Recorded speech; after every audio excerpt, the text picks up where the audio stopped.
इस बार के जो उपचुनाव होने जा रहे हैं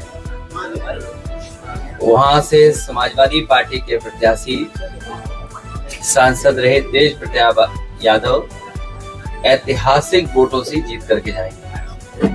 मैं करहेल की जनता और मैनपुरी की जनता का बहुत धन्यवाद और आभार प्रकट करूंगा। यहाँ के लोगों ने समाजवादी पार्टी का, नेताजी का हमेशा साथ दिया है। किन्हीं भी कठिन परिस्थितियों में या राजनीतिक कोई फैसला हुआ होगा, यहाँ के लोगों ने समाजवादी पार्टी का हमेशा साथ दिया है। करहेल उपचुनाव में जो होने जा रहा है, ये वो विधानसभा है जहाँ की जनता समाजवादी पार्टी को हमेशा चुनती रही है। और इस बार के चुनाव में मैं कह सकता हूं कि पहले से ज्यादा समर्थन है। हर वर्ग के लोग साथ हैं, हर वर्ग के लोगों का सहयोग और समर्थन मिलेगा। परिणाम बहुत ऐतिहासिक होने वाला है करहेल विधानसभा। जहां तक भारतीय जनता पार्टी का सवाल है, Bharatiya Janata party by elections में किसको लड़ाएं, कैसे पीडीए का मुकाबला करें। पीडीए से घबराए हुए वो बैठे हुए हैं। पहले तो कभी कभी सुन भी लेते थे उनके मुंह से पीडीए, लेकिन इधर जो पीडीए की ताकत या पीडीए के लोग इकट्ठे हुए, एकजुट हुए हैं, अब पीडीए कहना भी वो भूल गए हैं। और इसलिए भूल गए हैं कि पिछले जितने भी फैसले उनके हुए हैं और पूरा कार्यकाल उठा करके देख लें, सबसे ज्यादा भेदभाव, सबसे ज्यादा अन्याय, सबसे ज्यादा भेदभाव का शिकार अगर कोई हुआ है तो यही पीडीए परिवार के लोग हुए।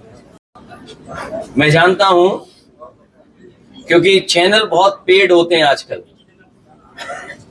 जिस तरह से एक नई संस्कृति है, नई टेक्नोलॉजी के साथ प्रीपेड चलते हैं, प्रीपेड पोस्ट पेड।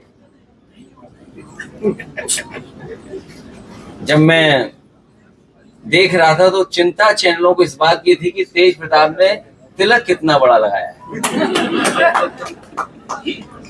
उन्हें विकास की चिंता नहीं है कि कन्नौज, मैनपुरी या आसपास के क्षेत्र में एटा या बगल के जिलों में कितना विकास किया, इसकी चिंता नहीं है।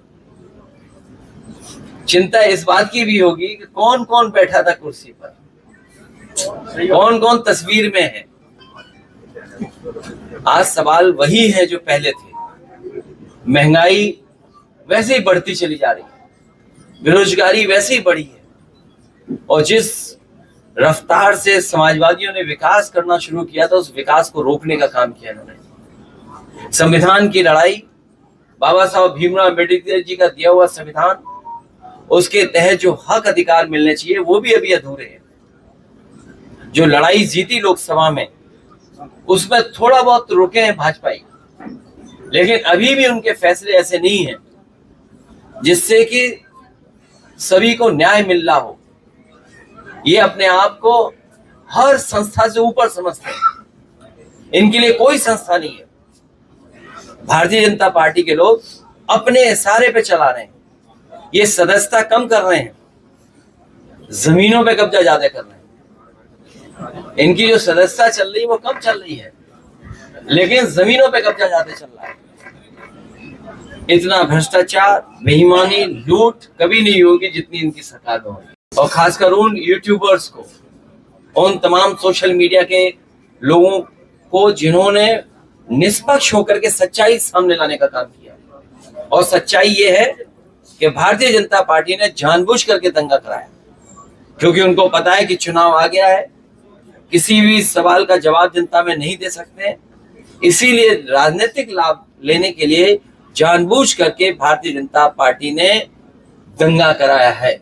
और जीरो टॉलरेंस की अगर बात थी तो आखिरकार पर्याप्त पुलिस क्यों नहीं थी, पर्याप्त प्रशासन का इंतजाम क्यों नहीं था?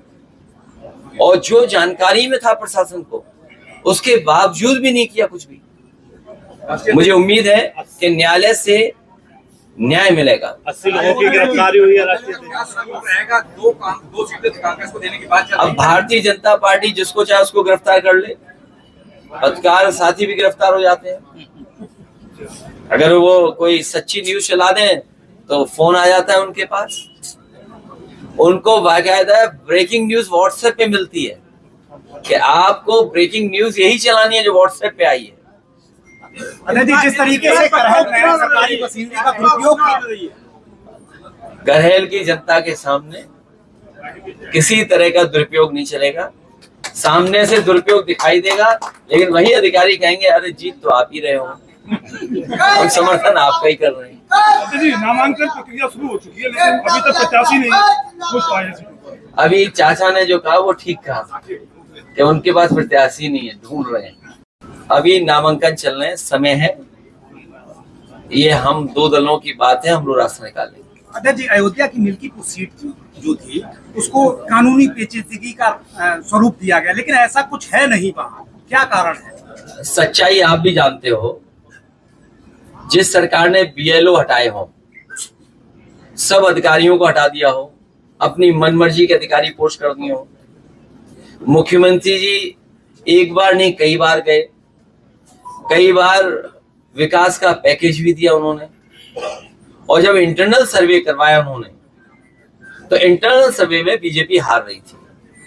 फिर मुख्यमंत्री ने बार बार कार्यक्रम लगाया और बार बार कार्यक्रम लगाने के बाद सर्वे करवाया, उसमें भी बीजेपी हार रही थी। अध्यक्ष जी, करेल में डिप्टी सीएम आए हुए थे, वहां पर 69,000 जो शिक्षक भर्ती के अभ्यर्थी थे वो प्रदर्शन कर रहे थे, उनके ऊपर एफआईआर दर्ज की गई है, उनको जेल भेजा गया डिप्टी सीएम के प्रोग्राम में। मैंने पहले भी कहा आपसे कि ये किसी को न्याय नहीं दे सकते। भारतीय जनता पार्टी किसी को भी न्याय नहीं दे सकती। जो न्याय नहीं दे सकता वो सम्मान भी नहीं कर सकता। और लोकतंत्र की खूबसूरती यही है कि अगर कोई विरोध कर रहा है, कोई नाराजगी है, तो कम से कम उसकी बात सुननी चाहिए। ये जो सत्ता की ताकत से जो मुकदमे लगाए या जेल भेजा है या उनको परेशान किया जा रहा है, यही जनता है, इनका हिसाब किताब करेगी इस चुनाव में।